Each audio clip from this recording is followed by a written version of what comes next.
उसके हाथों से 2 पैसे दान करवाए जाते हैं, दंडवत प्रणाम कराई जाती है।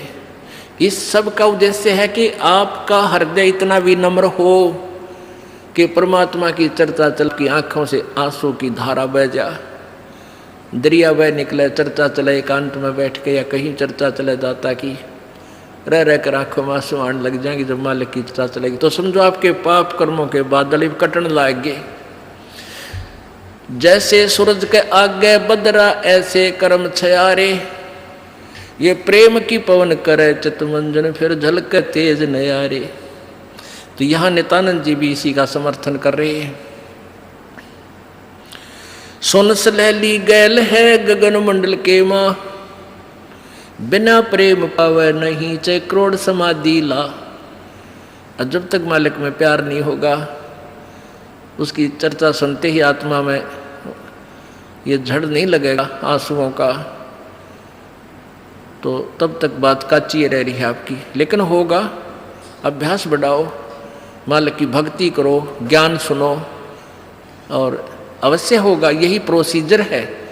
किसी के घने बादल हैं, किसी के थोड़े घने हैं, वह भी इसी तरीके से हटेंगे। हवा चलती रहेगी, धीरे धीरे उनको इधर उधर कर दी।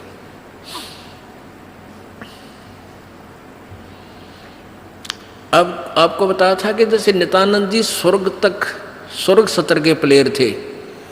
अब जैसे डिस्ट्रिक्ट लेवल पर यानी जिला स्तर पर बच्चे खिलाड़ी खेल खेलते हैं, नियम वही होते हैं उनकी एक ही जैसे, और जो राज्य स्तर पर खेलते हैं उनके भी नियम वही होते हैं, लेकिन लाभ गणा होता है। और जो राष्ट्रीय स्तर पर खेलते हैं नियम उनके भी वही होते हैं, और जो इंटरनेशनल लेवल पर खेलते हैं नियम उनके भी वही होते हैं। तो नित्यानंद जी जो बता रहे हैं ये वही नियम वही है। अब क्या बताया उस परमात्मा के यहाँ जाने का। परमेश्वर क्या बताते हैं, होले सुहागण सुरता त्यार तुझे माल्य के घर जाना है। अब सुहागण कौन है और कुंवारी कौन है? जिन आत्माओं को पूर्ण परमात्मा संत से प्रभु का नाम नहीं मिला तो वो तो कंवारी है, और जिनको परमात्मा का नाम मिल गया उनकी सगाई होगी परमात्मा से। गुरु बिचौले ने उनकी सगाई करवा दी। अब जिनको परमात्मा का नाम मिल गया तो आपकी सगाई होगी उस मालिक से, पूर्ण परमात्मा से, और गुरु बिचौले ने आपका यू नाता जोड़ दिया। तो इसलिए कहा कि होले सुहागण सुरता त्यार। जो उपदेशी आत्माएं हैं वो सुहागण हैं, और जिन्हें नाम नहीं लिया है वो अभी कंवारी हैं। और जो सुहागण होगी जिसकी सगाई हो जाएगी तो वह वही आशा कर सकती है पिया के घर जाने की। कुंवारी का भी कोई ऊद सूद नहीं होती, लेकिन तरीका यही है पिया के घर जाने का। उनको भी सगाई करवानी पड़ेगी, नाम लेना पड़ेगा, गुरु बनाना पड़ेगा। तो उन सुहागन आत्माओं को, उपदेशी आत्माओं को परमात्मा कहते हैं होले सुहागन सुरता त्यार तन माल्य के घर जाना है। अब तुझे वहां जाने का तेरा काम बन गया, यानी स्टार्ट हो गया ये प्रोसीजर। ब्याह भी होगा, सगाई हुई है तो ब्याह भी होगा, ब्याह होगा तो फिर सारा काम होगा, पति के घर भी जाएंगे।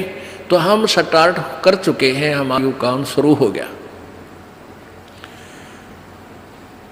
फिर क्या बताते हैं,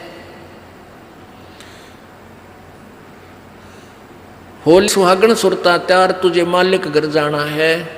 तेरा सुन शिखर बरतार। सुन शिखर यानी शिखर माने चोटी में, सुन माने सब जहाँ कोई और नहीं, केवल वही एक मालिक और उसका लोक है।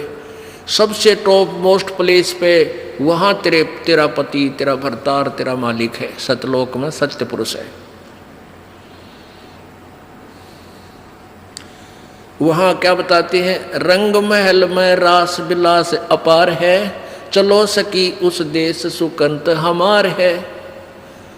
उस रंग महल में सारे ठाठ बाट हैं सतलोक के अंदर, और चलो सखी वहाँ अपना वो मालिक पति है, वो अपना कंत है, अपना प्रभु स्वामी मालिक है, उस लोक में चलो।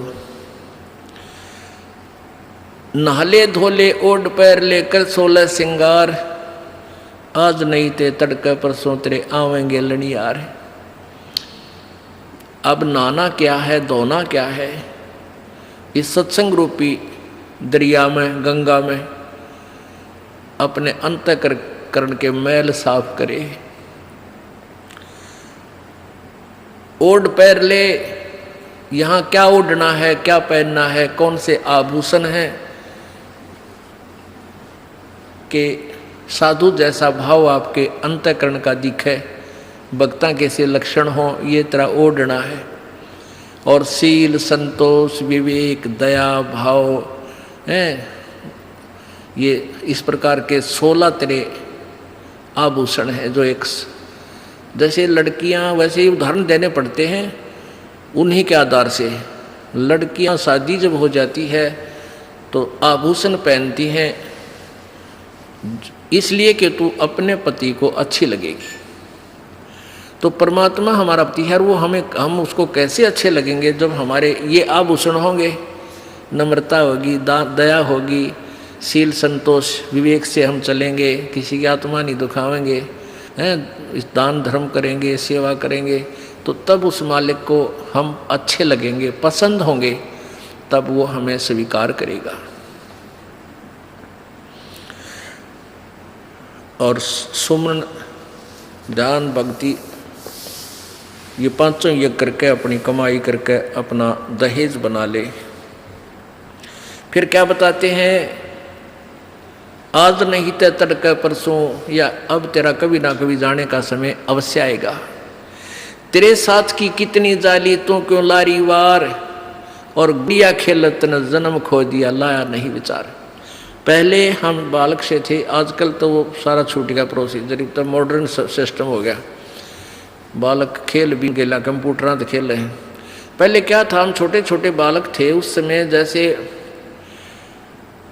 दहेज देते थे लड़कियों को, तो उनका के देश था, ऐसे कोई क्या करते थे, लड़की को भेजना होता था तो उसके लिए कपड़े लाते, तो उसको क्या बताया जाता था कि इसको आगे वाली इसकी जो ना सास, ननंद, पितृष्ट और आसपास की जितनी लेना देना होता है, तो उनकी न्यों क्या करते, 40 तीड़ अग्निया की लाइयो, 40 सूट, तीड़ तना समझते होंगे आजकल के बच्चे, पहला घाघरा हुआ करता है सब बारह, और उसको ऊपर एक कुर्ता, एक चुंदड़ी, उसने तिल बोलिया करते।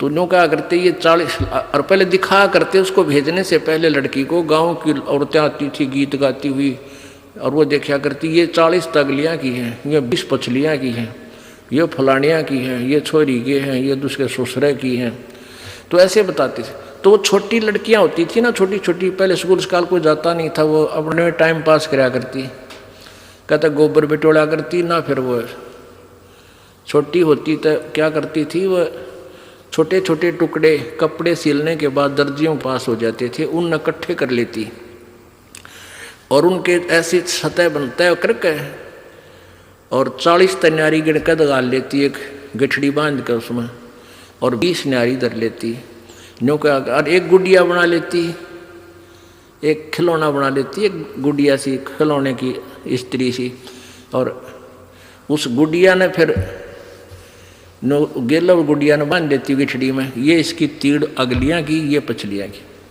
और वो होते ही जिन्हें चीथड़े कपड़े टुकड़े से, और उनमें तो दूसरा कोई भाई या बहन उसी के लेवल का, 1-2 साल बड़ा छोटा, और एक आधा टुकड़ा निकाल लेता ना उसकी तीड़ मत है, उस गठड़ी मत है, वो पोटली बांध रही थी वह, तो वह रोन लग जाती वह लड़की, अरे मेरी तीड़ काट ली, 5 पीटर रोवर, रोटी नहीं खावे, और ओढ़ चीथड़े ने वह तीड़ बांध रही, वो सूट बांध रही पूरा, तो बालक थी। और जब उस बेटी वाली लड़की बड़ी हो जाती है, युवा हो जाती है, और फिर उसका ब्याह हो जाता है, उसका शादी हो जाती है, विवाह हो जाता है, फिर उसको वो ओरिजिनल तील मिल रहा है, वास्तविक तिल मिल रहे, उसने वो सूट मिल लेंगे 10-20 जो भी उसके होते थे, तो फिर वह गुड़िया लाना खेला है, क्योंकि वह सैनी होगी, वो मैच्योर होगी, तो पुण्यात्माओं परमात्मा हमें क्या बताना चाहते हैं कि तुम यहाँ जो बेटा बेटी कार कोठी संपत्ति जोड़ने में जो तुम खेल खेल रहे हो, ये गुड़िया वाला खेल है। और जब आप इतने मैच्योर हो जाओगे, आपका ज्ञान इतना स्वस्थ हो जाएगा, आपको ये पता लग जाएगा कि ये सब नकली सांग है, झूठा सुख है, अस्थायी टेम्परेरी रिलेशन है हमारा यहाँ पर, और हमारा स्थान सतलोक में है। तो फिर आप इन गुड्डा गुड़िए का खेलने की फिर इच्छा नहीं कर सकते, सपने में भी नहीं कर सकते। अब जवान लड़की जब उसका ब्याह हो गया और उसके बाद वो ओरिजिनल सूट उसने मिले हैं, फिर उसने वह खेल कर दिखा दे गुड़िया गिला, कदे नहीं खेल सकती। तो आपको जब ये रह कर ये ज्ञान इसलिए सुनाया जाता कि आपका इन गुड्डा गुड़िया के खेल से मन हट जा, आप इतने मैच्योर हो जाओ, आपको वास्तविकता का पता लग जावे।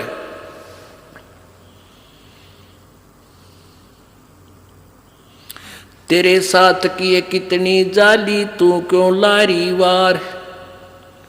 गुड़िया खेलत जन्म गवाया, लाया है नहीं विचार, मालिक के घर जाना है। कितने ते गुड़िया खेल खेल जन्म खो दिया अपना सारा, ये कार कोठी बेटा बेटियां की जोड़ तोड़ में लगा रहा। अब उस सच्चाई से परिचित हो, फिर पुनः इन गुड़िया से नहीं खेलेंगे। अब तो चलो हैं, अब का जावे कहाँ। फिर भक्ति से, ज्ञान से, और कुछ ही समय दिनों में ऐसा समाधान आपका प्रभु कर देगा। बालक बच्चे भी आपके भगवान से डरने वाले, महात्मा की भक्ति करने वाले होंगे, और कुछ दिनों में आपको फ्री कर देगा प्रभु। अब भक्ति करें, बच्चे इतने बुद्धिमान समझदार हो जाएंगे, भगवान से डरने वाले होंगे कि अभी माता पिता ने अपना पूरा काम कर दिया, अभी इनको डिस्टर्ब ना करो। और वो परमात्मा से विश्वास करने वाले होंगे कि भी हमारा किया हमें मालिक जरूर देगा। तो इस प्रकार आपको फिर यहाँ से निकालने का एक सुअवसर परमात्मा देगा, और तभी आपका मोक्ष संभव है। तो ये परमात्मा ही करवाएगा, अपने इसके चरणों में पड़ा रहना है। कैसे? द्वार धनी के पड़ा रहे, धक्के धनी के खावे, सो काल चकजोल ही पर द्वार छोड़ ना जावे। इसका यही तरीका फार्मूला बताया है कि अपने सच्चे सतगुरु के द्वार से दूर नहीं हो जा। चाहे कितना झटके पटके काल दे आपको, छोटी मोटी हानि भी होती थी,